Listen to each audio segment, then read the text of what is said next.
हे बाप पिढीनं पुढच्या पिढीला सांगायचं. आणि जर असा बाप नसला घरामध्ये सांगणार तर पुढची पिढी खूप विचित्र होऊन जाते. आम्ही त्या सगळ्या गोष्टी पाहत आहोत. अख्खं कुटुंब एकत्र आहे आणि ते काम करत आहे. असं म्हटलं जातं की या सभा म्हणजे लोकसंग्रह हा 2 कारणासाठी केला जातो. एक स्टँडर्ड ऑफ लिव्हिंगसाठी केला जातो आणि एक स्टँडर्ड ऑफ लाईफसाठी केला जातो. आजचा जो लोकसंग्रह आहे तो स्टँडर्ड ऑफ लाईफसाठी, जीवनमानाचा दर्जा उंचावण्यासाठी. बाकीच्या यात्रा, बाकीच्या सभा ज्या सुरू आहेत आजूबाजूला त्या स्टँडर्ड ऑफ लिव्हिंगसाठी आहेत, स्वतःच्या स्वार्थासाठी आहेत. पण आजची जी सभा आहे इथं संपन्न होते आहे ती आमच्या आयुष्याची उंची वाढवणारी सभा आहे. आमच्या आयुष्यातल्या पर्पजला, हेतूला कुठंतरी गवसणी घालणारी सभा आहे. या दोघांच्याकडे पाहिलं की असं लक्षात येतं की विदुरांनी संसार सुखाचा व्हावा यासाठी 6 सूत्र सांगितली होती. ज्याचा संसार कोणाचा सुखाचा होतो, विदुरजी असं म्हणतात की ज्याच्याकडे धन आहे, पहिली गोष्ट सूत्र आहे पहिलं, की ज्याच्याकडे धन आहे तो पहिलं सूत्र आहे. नुसतं धन असून चालत नाही की आरोग्य असावं लागतं. धन आणि आरोग्य दोन्ही असलं की दुसरं सूत्र आहे एक. पण हे असंच नसतं, एकाकडे धन असू शकतं आणि आरोग्य असू शकत नाही, आरोग्य असू शकतं आणि धन असू शकत नाही. पुढची 2 सूत्र आहेत ती बायकोच्या विषयीची आहेत. बायको प्रेमळ असावी आणि बायको गोड बोलणारी असावी, हे एकाच बायकोमध्ये असं सांगितलंय. आणि त्यामुळे बायकोच्या विषयी असं या दोघांच्याकडे बघितलं की आपल्या लक्षात येतं. काही जोडपी असतात ती मेड फॉर हिमसेल्फ असतात, ती त्याच्यासाठी जाते. काही जोडपी असतात ती मेड फॉर हरसेल्फ असतात, तो तिच्यासाठी जातो. काही जोडपी असतात ती मेड फॉर इच अदर असतात आणि काही जोडपी असतात ती मॅड फॉर इच अदर असतात. श्रीकांत दादा आणि सुचिताताई मॅड फॉर इच अदर आहेत. तुझं स्वप्न ते माझं स्वप्न, तुझा श्वास तो माझा श्वास, तुझं जगणं ते माझं जगणं. माझ्या एकट्याच लेकराला सुखी करता आलं असतं, पण श्वास अनेकांच्या सुखासाठी होतो त्यावेळेला ते स्वप्न त्यांचं जीवन बनून जातं आणि जीवन हे श्वास होऊन जातं. नाहीतर आमची लग्न कशी असतात, आमची जोडपी पु ल देशपांडे असं म्हणतात की लग्न हा एक असा किल्ला आहे की त्याच्या बाहेर असणारे आत जाण्यासाठी धडपडतात आणि आत असणारे बाहेर जाण्यासाठी गुदमरतात. मी आपल्या संसाराविषयी इथं अजिबात बोललेलो नाही, म्हणून तर म्हटलं हा कार्यक्रम आहे तो जीवनाची उंची वाढवणारा आहे. अरिस्टॉटल असं म्हटलं की जीवनाचा उद्देश आहे, the ultimate aim of life is happiness असं म्हणतात. तुमच्या माझ्या सगळ्यांचा जी धावाधाव आहे, मुंगीपासून ब्रह्मदेवापर्यंत सगळ्यांची जी धावाधाव आहे ती धावाधाव फक्त यासाठी की आम्ही सगळ्यांनी सुखी आणि आनंदी व्हावं. पण आम्ही असं म्हटलं जातं की पहिल्या 2 प्रकारामध्ये मोडतात. असं म्हटलं जातं की पहिली गोष्ट आम्ही जगतो ते प्लेजरमध्ये जगतो, काही जण जगतात ते पॅशनमध्ये जगतात, आणि तिसऱ्या प्रकारचे लोक आहेत ते पर्पजसाठी जगतात, आणि संत जगतात ते हॅपीनेससाठी जगतात. प्लेजरमध्ये जगणारे माझ्यासारखी लोक, सामान्य लोक, खा प्या आणि मजा करा, eat drink and be happy, हे दिल मांगे मॉल, ब्रँडेड शूज, ब्रँडेड कपडे, ब्रँडेड मोबाईल, आमचं जगणं प्लेजरसाठी जगणं. म्हणजे आम्ही चर्चाच आमच्या घरामध्ये ते असतात की तुझा मोबाईल कोणत्या कंपनीचा, माझा मोबाईल कोणत्या कंपनीचा, तुझी गाडी कोणती, माझी गाडी कोणती. किंवा असं म्हणता येईल की आणखीन 3 प्रकारची माणसं असतात. स्थायिक प्रकारची माणसं असतात की अखंड आयुष्यभर संपत्ती, स्थायिक संपत्ती जमा करतात. इथं प्लॉट घे, तिथं प्लॉट घे, इथं फ्लॅट घे, तिथं फ्लॅट घे, ही स्थायिक प्रकारची माणसं असतात. दुसरी असतात ती माईक प्रकारची माणसं असतात, सत्ता, संपत्ती, पद, प्रतिष्ठा, मान. आणि तिसरी असतात ती व्यावहारिक माणसं असतात, अखंड आयुष्यभर व्यवहारामध्ये जगत असतात. त्यांच्याविषयी नाही आपण जे बोलतोय आज, आजची सभा आहे ती त्याच्यापेक्षा वेगळ्या गोष्टी. आमची सगळ्यांची सुखाची ठिकाणं काय आहेत की मुलगा एकच स्वतःचा, हम दो हमारा एक बजाज, आणि मग तो बजाजला खूप मोठं करायचं, त्याला इंजिनिअरिंगला घालायचं, आणखीन कशाला घालायचं. मग त्याची बायको पण इंजिनियर असणार, मग ते राहणार पुण्याला, मग रविवारी मॉलमध्ये जाणार, ते खरेदी करणार खूप नको असताना 10,000 हजारची खरेदी एका दिवशी. मग पाऊस पडायला लागला की आम्ही मंडळी जाणार मग लोणावळ्याला, मग धबधब्याच्या खाली आंघोळ करणार, सेल्फी काढणार आणि फॅमिलीच्या ग्रुपवर टाकणार. कारण आम्ही जगतो ते आमचा संसार तुमच्यापेक्षा किती सुखाचा चाललाय हे दाखवण्यासाठी आमचे संसार असतात. मेरी साडी से तेरी साडी सफेद कशी. आमच्या या व्यवहारिक जगामध्ये आमचं जे चाललेलं असतं, मी प्लेजर म्हटलं ना, तुझ्यापेक्षा माझा संसार सुखाचा चाललाय, ह्याची टस्सल चालू आहे सारखी प्रत्येकाची टस्सल चालू आहे. त्यामुळे आमच्या सगळ्या जाहिराती सुद्धा तशाच असतात. त्याला व्यापार चांगला करायचा आहे, त्याच्यात व्यवहारिक द्वेषावर आधारित असले पाहिजे. घर की बडे शान, पडोसी की जले जान. कुणीडाचा टीव्ही घरात असला की शेजारी जळेल, प्लेजर, म्हणजे जाळ्यासाठी आम्ही जगतो का दुसऱ्याला. लिनन नावाच्या कपड्याची जाहिरात आहे, बघतोस काय रागानं, लिनन घातलंय वाघानं, म्हणजे आम्ही शेळे आहे बाकीचे सगळे, लिनन घातलं की तेवढा वाघ होतो. आमचं जगणं आहे ना, माऊली त्याच्याविषयी असं म्हणतात की पैपंकी साची एक किडे किल किडसिंची. खूप क्षुद्र गोष्टीमध्ये जगतो आम्ही. शब्द, स्पर्श, रूप, रस, गंध म्हणजे प्लेजर, या गोष्टीसाठी जगतो. शब्द म्हणजे चांगले शब्द ऐकावेत कानात, स्पर्श चांगला मिळावा, रूप चांगलं बघायला मिळावं, रस चांगले जिभेवर भोगता यावेत. आम्ही जगतो ते क्षुद्र गोष्टीमध्ये जगतो. जीवनाचा अर्थ न कळालेली माणसं आहे. आम्ही सोमवारी जन्माला येतो, आम्ही मंगळवारी मोठे होतो, बुधवारी आमचं लग्न होतं, गुरुवारी आम्हाला पोरं होतात, शुक्रवारी आम्ही आजारी पडतो, शनिवारी लईच आजारी पडतो आणि आयतवारी आमचा काळावर कुठलाच ठसा नसतो. जगतो आणि मरतो. पैपुंकी साची आहे किडे की न किडसिंची. माऊली म्हणतात की पुवातल्या किड्याला पुवाचा कधी किळस येत नाही.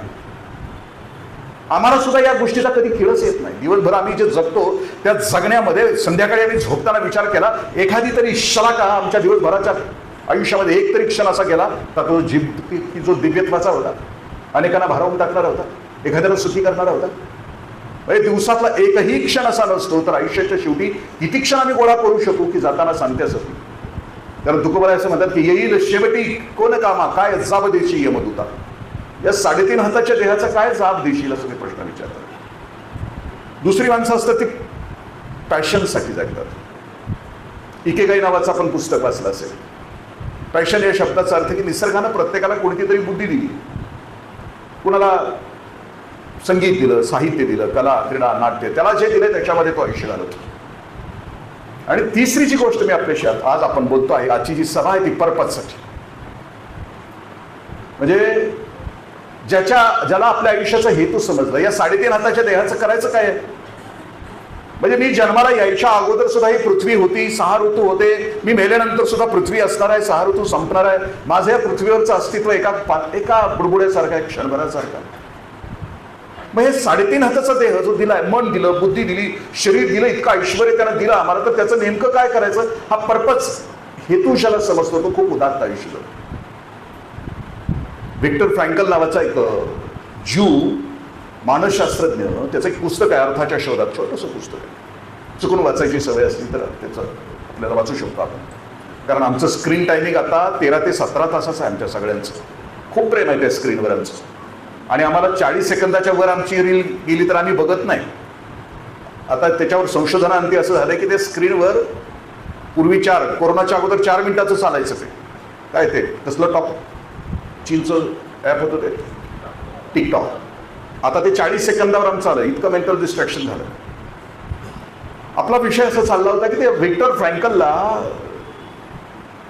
ज्यूच्या छळछावणीमध्ये होतं. 4 वर्ष होता. हजारो वेळा त्याला मृत्यू स्पर्श करून गेला.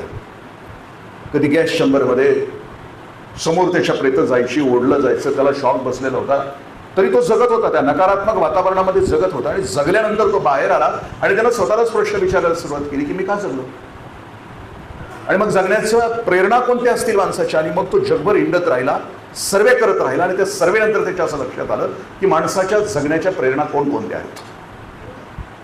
तो सांगतो की पहिली माणसाची जगण्याची प्रेरणा आहे वासना, ही माणसाची जगण्याची प्रेरणा आहे की जो सिग्मंड फ्राइड सांगून गेला. सत्ता ही माणसाची जगण्याची प्रेरणा आहे की जो ॲडलर सांगून गेला. सत्ता, संपत्ती, पद, प्रतिष्ठा, मान, सौंदर्य अशा माणसाच्या जगण्याच्या प्रेरणा आहेत. असं आता सत्ता किती नश्वर आहे सांगण्याची आवश्यकता नाही. सत्ता जगण्याची प्रेरणा असू शकते का? मी आता सरकारी खात्यामध्ये होतो.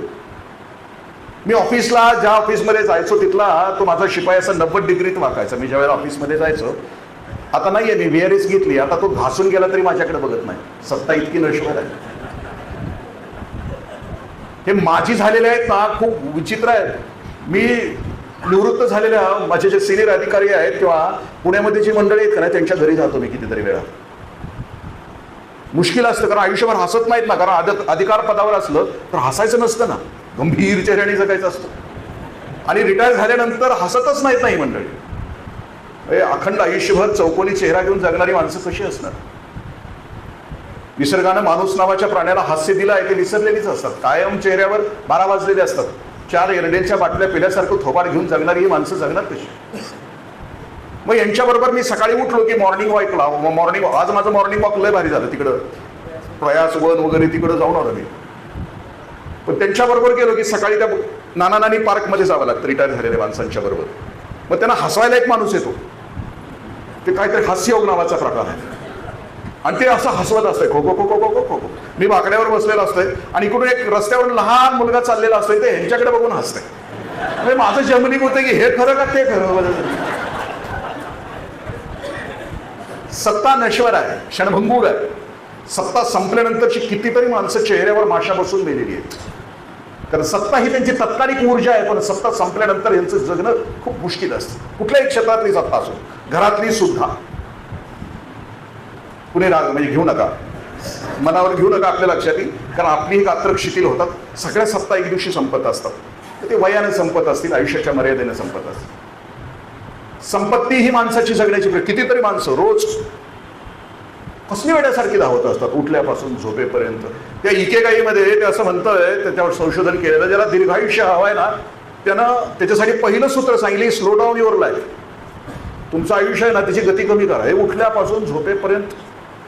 बरं, संपत्ती साठवल्यानंतर याची काय, जिवंत असताना याचा भोग याला घेताच येत नाही आणि मेल्यानंतर हिची पोरबाळं घेतात, ती बी नीट घेतात का नाही कोणास ठाऊक, असं ते पळतच असतंय दिवसभर. संपत्ती इतकी नश्वर आहे.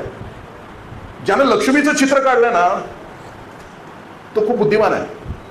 तुम्ही दिवाळीत लक्ष्मीची पूजा करताना लक्षात येईल, तिची पावलंच दाखवली नाहीये ते चित्रकारानं. हुशार आहे तो, त्याला माहित आहे ते एका घरामध्ये जास्त काळ स्थिर राहत नाही.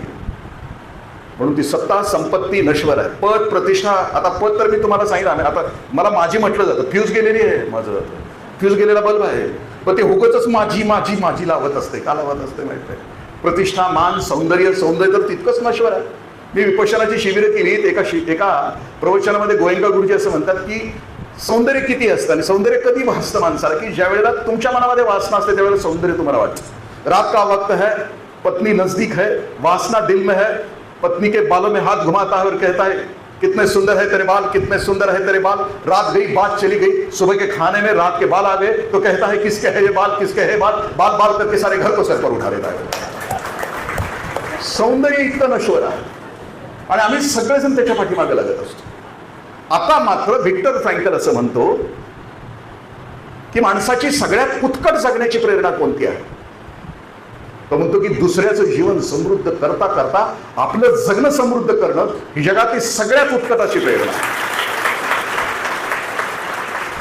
श्रीकांत दादा असू द्या, सुचिता ताई असू द्या, किंवा ही माझी पुढची सगळी माणसं, याच्या अगोदरची 6 पुरस्कार दिलेली ही सगळी माणसं आहे ना, यांना जगण्याचा अर्थ कळाला. ते इथेही सुखी आहेत आणि ज्या वेळेला जातील ना त्यावेळेला स्वर्गाच्या दाराशी यांच्यासाठी देवदूत उभे असतील. या कारण तुम्हाला या कारणासाठी आम्ही पाठवतो. त्यांना कळालं, जीवनाचा पर्पज कळाला. एका प्रवचनामध्ये तरुण सागरजी महाराज असं म्हणतात की ज्या वेळेला महापुरुष जन्माला येतात त्यावेळेला सृष्टीमध्ये चाहूल असते. तथागत बुद्ध जन्माला आले त्यावेळेस सृष्टीमध्ये चाहूल येते. इव्हॉल्व्ड सोल, एक विकसित जीव जन्माला येतो. वर्धमान महावीर जन्माला त्यावेळेस सृष्टीमध्ये चाहूल होती. विवेकानंद जन्माला त्यावेळेस सृष्टीमध्ये चाहूल होती. जो नुसताच जन्माला आलाय माझ्यासारखा सामान्य म्हणून जन्माला आलाय त्यावेळेला सृष्टीमध्ये काही चाहूल होती का नव्हती? होती. त्यावेळेला मी जन्माला आलो त्यावेळेला गल्लीतलं कुत्र भुंकत होतं. त्याला खूप आनंद झाला होता की बरं झालं माझ्यासारखा एक दोस्त जन्माला आला. कारण कुत्र अखंड आयुष्यभर या गल्लीतून त्या गल्लीत, त्या गल्लीतून त्या गल्लीत, त्या गल्लीतून त्या गल्लीत फिरत असतं. पण मरताना मात्र भयानक असतं. त्याच्या तोंडात घास असतो, पेटात लात असते आणि मृत्यूचं आवत आलेलं असतं. सामान्यपणे आम्ही नाही ना जगायचं. विवेकानंद असं म्हणतात की every soul is potentially divine, how you manifest that is the question. प्रत्येक जीव हा अव्यक्त ब्रह्म आहे, त्याला प्रचंड ताकद आहे. जी ताकद सुशेताताईंना दिली, जी ताकद श्रीकांतदादांना दिली, जी ताकद माझ्या सगळ्या पुढच्या माणसांना दिली, ती ताकद प्रत्येकाला दिली. पण त्याची इफिशियन्सी आम्ही नाही ना त्याच्यासाठी वापरली. खूप करू शकतो माणूस, एक एक माणूस खूप अफाट करू शकतो. मग आता हे यांना जे कळालं, या लोकांना जे कळालं ते वास्तवात आणण्यासाठी 3 गोष्टी असाव्या लागतात आमच्या मनामध्ये. Way of life, way of thinking and way of worship असतात.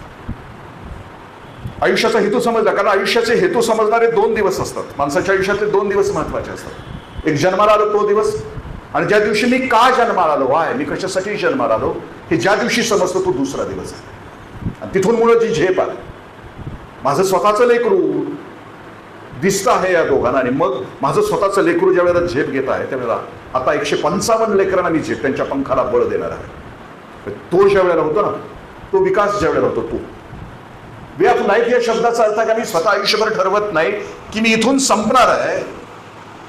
त्यावेळेला माझ्या अख्ख्या आयुष्याचं मी नियोजन काय केलेलं आहे. एखादं ब्रीद वाक्य माझं आहे की जसं या दोघांनी ठरवलं की जोपर्यंत हे जिवंत आहे आणि आणखीन यांचं लेकरू ठरवत आहे, माझ्या वडिलांची, मगाशी त्या दादाचं ऐकलं ना, माझ्या वडिलांची मिरासिका देवा तुझी चरण सेवा पांडुरंगा, म्हणजे माझा वडील जो करेल तेच मी करणार आहे.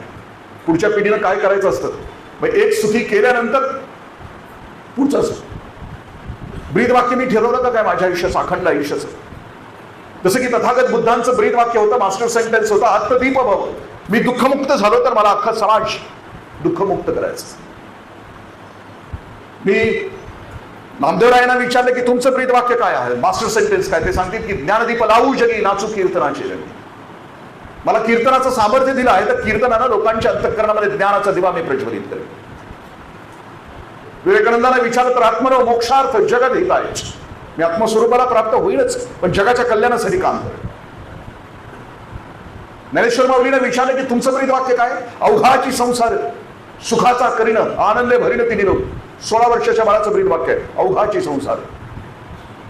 सुखी करणार आहे तर मी ज्ञानेश्वरी लिहिणार. मग ज्ञानेश्वरी का लिहिणार, ऐसा वाग्विलास दिसतारू गीतार्थेशी विश्वंभरू आनंदाचे आवारू मांडू जगा. मी ज्ञानेश्वरी मी का लिहितो आहे, या ब्रह्मांडाच्या भोवती मला एक कुंपण घालायचं आहे आणि त्या कुंपणाच्या आतल्या सगळ्यांना मला सुखी करायचं. 16 वर्षाचं बाळ. आणि आमचं ब्रीद वाक्य काय असतं, आमचं मास्टर सेंटेन्स काय असतं, अवघाची संसार एकट्याचाच करीनं बाकीच्यांची वाटच लावीनं, हे आमचं ब्रीद वाक्य असतं. आयुष्याचा पर्पज सापडला पाहिजे असं म्हटलं, त्यांना सापडला ती माणसं मोठी असतात. आजच्या सभेमध्ये किमान 2, 4, 10 जणांना जरी पर्पज सापडला तर ज्या वेदना आहेत आजूबाजूला, त्या वेदना कित्येक मुलांना, कित्येक लोकांना वेदना मुक्ती सुचेल. जशी यांनी वेदना मुक्ती दिलेली आहे सगळ्यांना, एका एका दुःखाशी झटत. Way of life. दुसरी वे ऑफ थिंकिंग, विचार करण्याचा मार्ग कोणता तुमच्या माझ्या आयुष्याचा. कधीतरी एकदा समजावं लागतं ना, आपला जो विचार चालला आहे तर किती खुर्ट आहे. मी मगाशी सांगितलं तसं. या कार्यक्रमाचं मूल आणखीन असं आहे की मानवी समाजामध्ये जी कृपणता, जी संकुचितता जी पसरत निघाली आहे, त्या कृपणतेला आणि संकुचिततेला धक्का देण्याचं काम हा कार्यक्रम करतो. सोपं नाही. आता हे जाऊन बसलेत दादांच्या ह्याच्यामध्ये, चांगली माणसं निवडायची म्हणजे तांदळातनं खडे निवडायचे का खड्यातनं तांदूळ निवडायचं, असं सध्या परिस्थिती आहे. आणि त्या परिस्थितीमध्ये चांगली माणसं सापडायला पाहिजेत. चांगली माणसं कुणाला सापडणार, ज्याची नजर चांगली आहे त्याला सापडणार. धर्मराजाला एकही वाईट माणूस भेटत नाही आणि दुर्योधनाला एकही माणूस चांगला भेटत नाही. जानामी निवृत्ती नचनैव प्रवृत्ती, जानामे प्रवृत्ती नचनैव निवृत्ती. दुर्योधनाला सांगितलं पृथ्वी तलावर जाऊन फिरून ये, एखादा चांगला माणूस तुला दिसतोय का बघ. त्याला एकही चांगला माणूस दिसत नाही. आणि धर्मराजाला सांगितलं एक वाईट माणूस घेऊन ये, त्याला एकही वाईट माणूस. नजर असायला लागते चांगल्या माणसाला शोधण्यासाठी.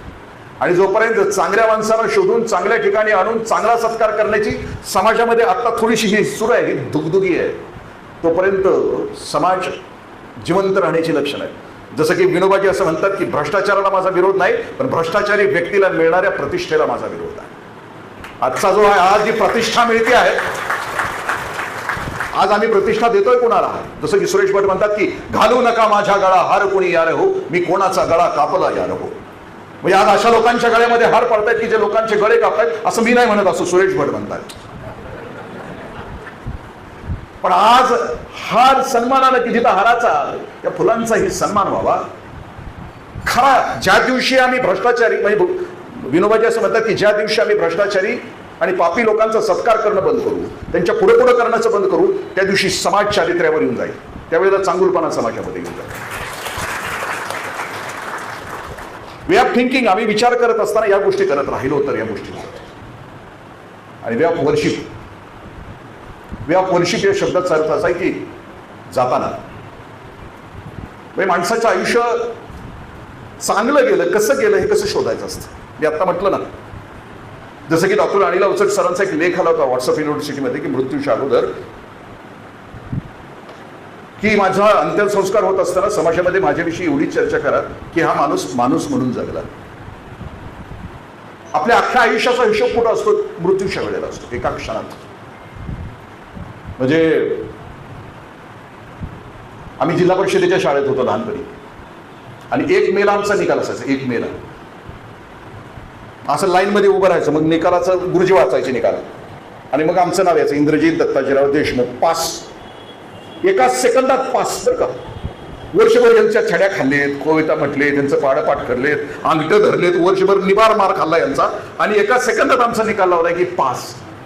त्यावेळेला सुद्धा हरणासारख्या उड्यास घेत आम्ही घराकडे जायचो, कारण पास. आयुष्यामध्ये 5 वर्षी ठरवायचं कसं? मी शिरोळा गट विकास अधिकारी होतो. शिरोळा माझी पहिली नोकरी तिथं होती, आणि तिथे एक पक्या नावाचा येडा आहे, अजूनही आहे तो. माझं केबिन खाली होतं, असं खाली, त्याला मारायचे माणसाचे, मनो व्यापार त्याचा तसा होता. पण माझं त्याचं जमायचं. मी 10 वाजता असा जाऊन बसायचो त्या केबिनमध्ये. बसलो की प्रकाशराव सगळ्यांना असं चुकवत यायचा, खिडकीतनं माझ्याकडे बघायचं आणि हसायचं. आता वेळच वेळाकडे बघून हसणार, लक्षात आलं असेल तुमच्या.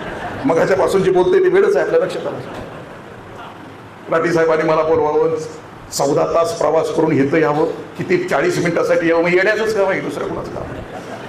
आमची हसाहशी व्हायची.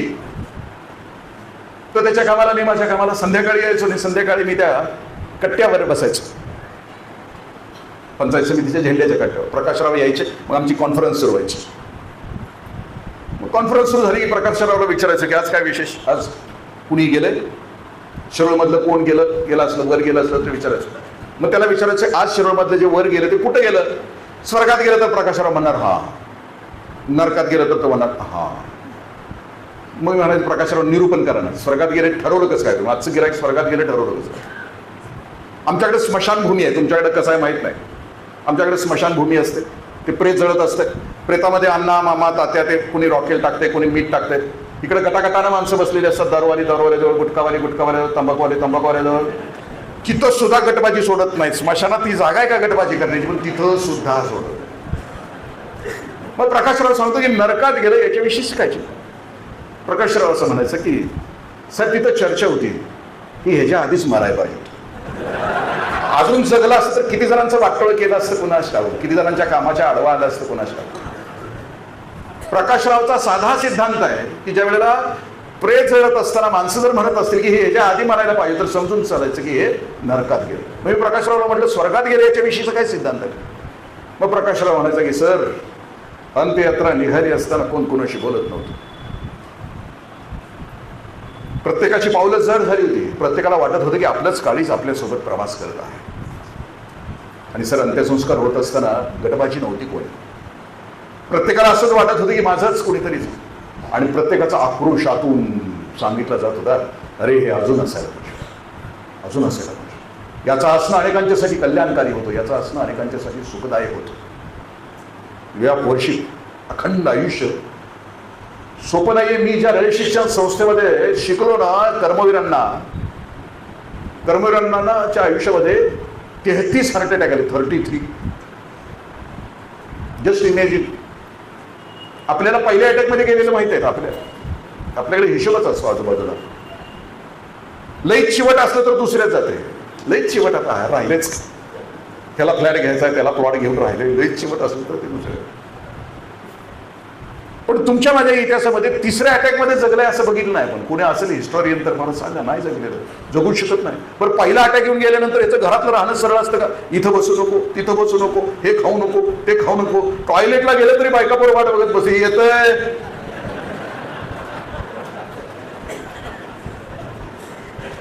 या वर्षी माझ्या अण्णाला 33 हार्ट अटॅक आले. कर्मवीरांना 33. Barrister PG. पाटील सरांनी लिहिलंय. अटॅक यायचा, तो यमदूत यायचा. अण्णा त्याला म्हणायचे, सर माग मला सोलापूरला कॉलेज करायचं आहे, सर माग मला पुरींचं हॉस्टेल बांधायचं आहे, हे सर माग मला सातारला हॉस्टेल बांधायचं. 33 वेळेला तो यमदूत यायचा. अण्णा सर मागं म्हटलं की तो यमदूत मागं जायचा, पुन्हा पुढे यायचा, अण्णांच्या पायावर डोकं टेकवायचा, मागं जायचा. अण्णांना म्हणायचं, होय अण्णा तुम्हाला नेऊन काय करू, गोरगरिबांची पोरं शिकणार कशी. 33 वेळेला यमदूत येतो आणि अण्णांना सांगून जातो 33 वेळेला यमदूतांना पाठीमागं टाकण्याची सरकवण्याची ताकद या महापुरुषांच्याकडे. तर माझ्यासाठी यमदूत आला आणि मी त्याला सर मागं म्हटलो तर तो म्हणाला आत्ताच अशा गोंधळ कसं जगलायचं मला माहित नाही, आमच्यासाठी तो पाठीमागं सर करत. मार्तंड जे तापहीन मी मगाशी म्हटलं ना की सूर्याची उपमा दिलेली आहे, ही माणसं समाजामध्ये असणं आणि यांच्यासाठी आम्ही काम करणं. ज्याला देत नाही, मला राठी कुटुंबाचं खूप छान वाटतं की पूर्वी वडील 1 तास समाजासाठी द्यायचे, आता धन येते तर धन. ज्याच्याकडे जे सामर्थ्य निसर्गानं दिलं आहे त्या सामर्थ्यानं आपला भवताल सुखी करणं हे त्याचं काम असतं. पसायदान सांगत असताना आता विश्वात्मके देवे येणे भाग्येत नाही तोषोनी मज द्यावे पसायदान. आम्ही जे करतो आहे ना ते आनंदानं करायचं असतं. प्रत्येक गोष्ट जी करतो आहे तोषोनी मज द्यावे, जे द्यायचं आहे ते आनंदानं द्यायचं. तोषोनी मज द्यावे पसायदान या ओळीचा अर्थ असा आहे की आम्हाला जगामध्ये जे करायचं आहे ना ते आनंदानं आहे, खरखर ठेवून द्यायचं नाही. म्हणजे माझ्या एखाद्या बहिणीनं चांगला भात केला किंवा आपल्या बायकोनं खूप चांगला भात केलाय आपल्याला आवडणारा, आणि वाढताना जर तू म्हणतो गिळ एकदाशी तर ते खाणं होईल का? नाही होणार. त्यामुळे मला ज्या दोघांच्याकडे बघितल्यानंतर गुरामध्ये सगळी वेदना थोपवून, म्हणजे तुम्ही जस्ट विचार करा ना, ज्या क्षणाला जाणीव झाली असेल या दोघांना, ज्या क्षणाला आपण सहानुभूती घेऊ ना, सिंपती घेऊ ना, ज्या क्षणाला या दोघांना जाणवलं असेल की लेकरू नीतीनं एक ठोका चुकवला आहे, तो क्षण आठवा ना सहानुभूतीनं, आणि मग दुसरा क्षण या दोघांनी ठरवलं असेल नाही या क्षणावर विजय मिळवायचा, या क्षणावर विजय मिळवायचा. आणि आता आम्हाला सामर्थ्य मिळालंच आहे, तर आता ते काम करताय. तुम्ही फिल्म बघितली, मी कालपासून दोघांच्या सहवासात. प्रसन्नता विषय, सोपी नाही गोष्ट. आम्हाला सगळं असतं आमच्या घरामध्ये, पण आम्हाला एक रोग असतो, कसनुस होत आहे. या रोगाला अजून औषध नाही जगामध्ये. सगळं घरामध्ये, सगळी सुख घरामध्ये, पण कसनुस होत आहे. कुठं आलंय आजार, कुठं आलं? पण एक एवढी मोठी वेदना बोचणारी असताना, एवढी पोकळी असताना वेदनावर विषय मिळवण्याचा दुसरा सुफळ आहे. तो शोधी मच द्यावे बस. खर सुद्धा असता कामाने देतात. एखादा सत्पुरुष असावा आणि त्या सत्पुरुषाला ती आई दूध घेऊन यावी. पण आमच्या घरामध्ये, आमच्या घरातल्या आयांना, त्या पूर्वीच्या आयांना सवय काय की दूध देत असताना दुधामध्ये साई नाही पडली पाहिजे की नाही. साई कशी नाही पडत. जुने बघा ना इथे काही असतील दुधात कधी चहात साय नाहीये, साई नाही, साई ती फुकून अशी पाठीमागे सरकून मग ते दुधामध्ये पडते. मग ती दूध देत असताना चुकून तिच्याकडून साई पडल्यानंतर तिच्या त्या सत्पुरुषाने असं केलं तिने. मग बाहेर आणून त्या आवाज त्या सत्पुरुषाच्या कानावर गेला होता. ते दूध दिल्यानंतर तो म्हटला आई नको. ती म्हटली का? ते म्हटले घेतलं असतं का, पण त्याच्यात तुझं मिसळलंय म्हणून ते मला नको. तो शोनी मज द्यावे पसायला. जे द्यायचंय ना असं खरखर करत द्यायचं नाही. म्हणजे दान देत असताना उगाच सारखं दिलं. मिल्टन नावाचा तो विचारवंत चर्चमध्ये एकदा बसला होता, चर्चमध्ये, आणि पाठीमागच्या खुर्चीवर बसला होता. आणि पुढं ते पादरी भाषण देत होते दानावर. भाषण इतकं प्रभावी झालं की ती थाटली. आणि नंतर शेवटी प्रभावी झाल्यानंतर मिल्टनने पॉकेटातले सगळे पैसे बाहेर काढले आणि थाटली जवळ यायला लागली. तशी एक नोट आत निघाली. आणि थाटली जशी मिल्टनच्या समोर आली तसे मिल्टनने थाटलीतलेच पैसे घेतले ना आपल्या ताटात. द्यायचंय ना, आनंदानं द्यायचं. जी न देणारी माणसं असतात ना ती कधीच देत नाही बरं का. कायम चेहरा त्यांचा वांगरलेला, तणावात असतं. कित्येक श्रीमंत मी बघितले कायम तणावात. पाहुणा आला की वाटतं हे घ्यायला चालू का, इतका तणाव. दारात आला की वाटतं हे उष्ण मागायला चालय का काय. प्रचंड तणावात असतं. म्हणजे न देणारी तर अजिबात देत नाही. पूर्वी आपल्याकडं कंदील होते, कंदिलात रॉकेल असायचं. मी माझ्या गावची कहाणी सांगतो कारण मला परत जायचं. आमच्या गावातला एक कधीच न देणारा माणूस 15 किलोमीटर रात्रीचं अंतर चालत गेला. रात्री 9ला निघाला, 15 किलोमीटर अंतर चालत गेल्यानंतर त्याच्या लक्षात आलं की घरातला कंदील विझवायचा राहिला आहे आणि रॉकेल जळलं म्हणून 15 किलोमीटर चालत माघारी आलं. दरवाजा ठोठवला. बायकोला विचारलं कोण आहे, ते म्हणतात मी आहे. तिनं आत्मच विचारलं का आला. अगं म्हणजे ते कंदील विझवायचा राहिलाय, रॉकेल जळलं म्हणून मी आलो. तो म्हटलं ती म्हटली तुमची बायको आहे, सहवास तुमचा आहे, तुम्ही गेल्या विझवलाय, पण तुम्ही कुठनं आला म्हणजे. तो म्हटला 15 किलोमीटरवरून आलो. परत ती म्हटली पायतान झिजला असली. तो म्हटला हातात घेऊन आलोय.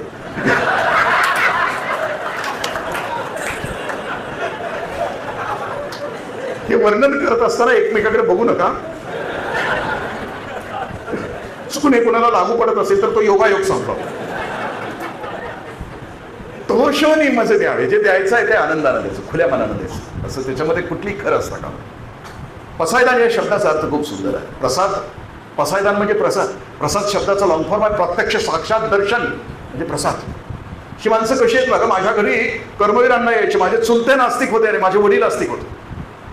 अण्णा आले की माझे वडील आणि चुलते कर्मवीर अण्णांना आंघोळ घालायचे.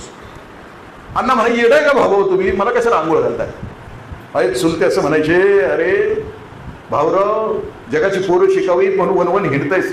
दगडात देव आहे की नाही माहित नाही, पण तुझ्या रूपानं अनेकाची पोरं शिकावीत म्हणून हिंडणारा जिथं जागता देव मला माहित आहे, त्याला आम्ही अभिषेक घालतो.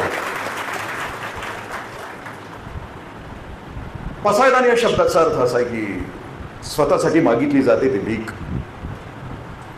कुटुंबासाठी मागितली जाते ती भिक्षा, समाजासाठी मागितलं जातं ते दान, आणि अवघ्या विश्वाच्या कल्याणासाठी मागितलं जातं ते पसायदान. पण दान दिल्याशिवाय आम्ही पसायदानाकडे जाऊ शकत नाही. आम्हाला परमेश्वराच्या जवळ नेणारा सगळ्यात जवळचा मार्ग कोणता असेल तर तो आहे दान. दुसरं काहीच नाही. ज्याच्याजवळ ते आहे. माऊलींचे खूप सुंदर ओळी आहे. जेथ संपत्ती आणि दया हे वसती जेथ ठाया, ती माझी विभूती जाण धनंजय.